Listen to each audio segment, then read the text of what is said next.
You don't need 3 suitcases, but there is one thing you'll regret leaving behind. Welcome back to Empty Nester Cruising, where we help couples like you trade travel stress for serenity. Today I'm tackling one of the most common questions I hear from clients. What do we actually need to pack for our cruise? So after 25 years of packing for family vacations, extra snacks, backup outfits, and enough entertainment to keep everyone happy, packing for just the 2 of you should be simpler, right? I've seen many empty nesters either overpack out of habit or underpack and miss essentials that would have made their experience more enjoyable. So let's change that today. I've helped hundreds of couples just like you prepare for meaningful, culturally rich travel experiences, and I've distilled all that knowledge into this guide that respects both your intelligence and your luggage space. So the overpacking trap. Let's start with what you don't need, because the freedom of empty nester travel begins with lightening your load. So that overpacking mindset, the just in case mentality that served you well as parents, the fear of being unprepared that leads to unnecessary items, the habit of packing for others even when they're not there,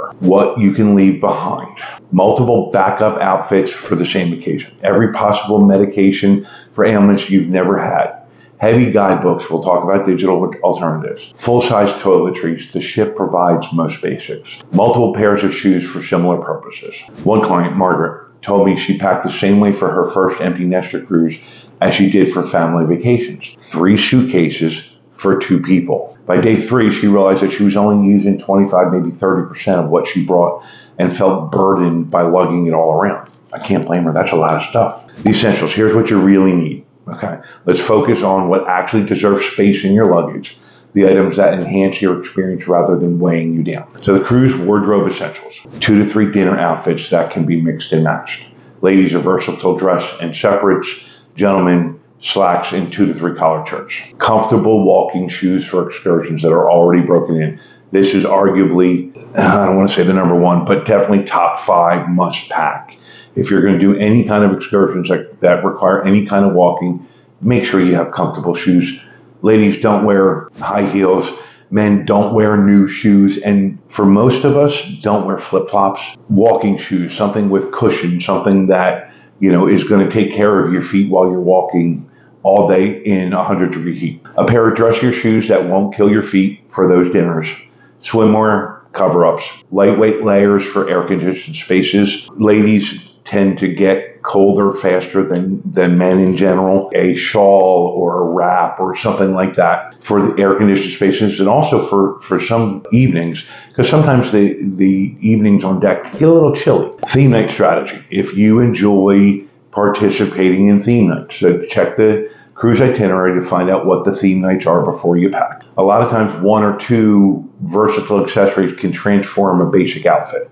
Think scarves, jewelry, a special tie. If you want to participate in that theme night without going overboard and bringing, 3 outfits for one theme night just because you're not sure what you're going to want to wear. Okay. Some tech and wellness must-haves, medications in original bottles, plus a list of prescriptions.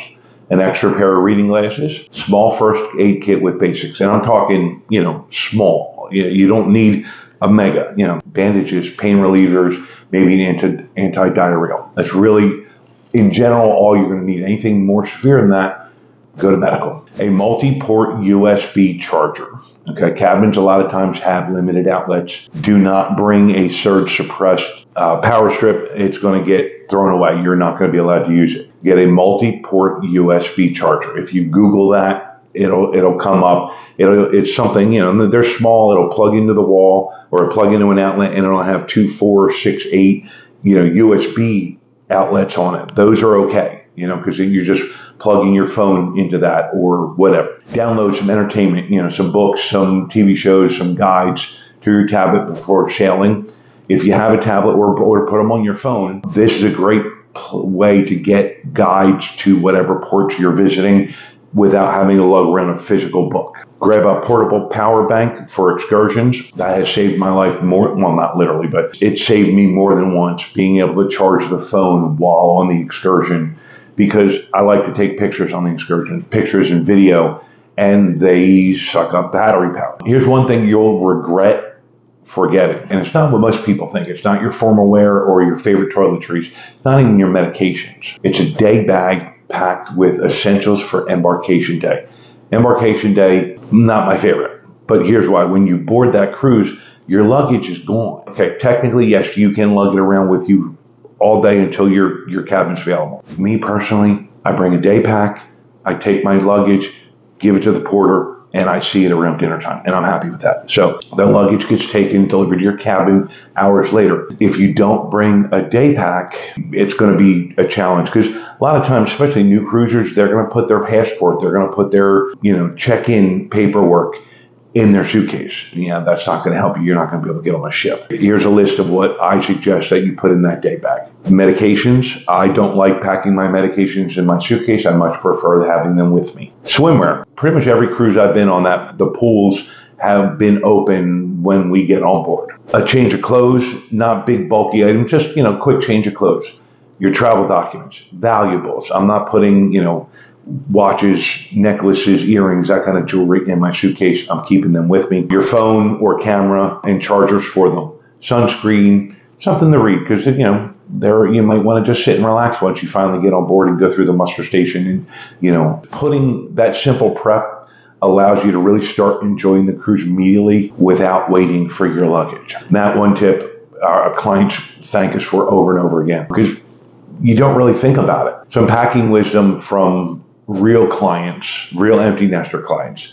So I've collected a couple of practical tips from some of my empty nester clients who really learned them through experience. Barbara and James, they're Mediterranean cruise veterans. And here's what they have to say. We pack clothing in neutral colors that can be mixed and matched, then add colorful scarves and jewelry to create different looks without taking up anywhere near as much space. Richard, 58-year-old solo cruiser. I always pack a small magnetic hook. Actually, pack several, but cruise cabin walls are usually metal and have an extra place to hang things like lanyards or wet swimsuits, which is really useful. Diane and Robert, they're world cruisers. We each pack half of our essentials in each other's suitcases.